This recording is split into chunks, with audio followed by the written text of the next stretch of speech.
नमस्ते कविताको शीर्षक छ जिन्दगी। कवि हुनुहुन्छ लक्ष्मण अधिकारी, वाचन करिश्मा देवी।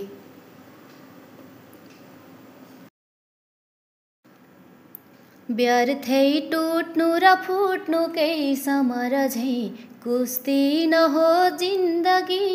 हो पार्न सदैव उत्तम लिने द्वेषी नहो जिन्दगी। मात्रै घाम बतास हुन्ड र सही हिँड्ने नहो जिन्दगी। टुट्दा तारा तरङ्गका हृदयको जोड्ने होस् जिन्दगी।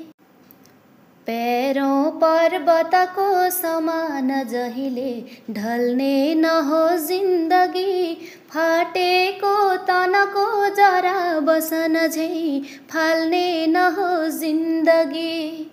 खस्ता दर्पण झैँ झुरुम्म भुइँमा फुट्ने नहो जिन्दगी। सारा एक बुझेर मानिसहरू जुट्ने हो जिन्दगी।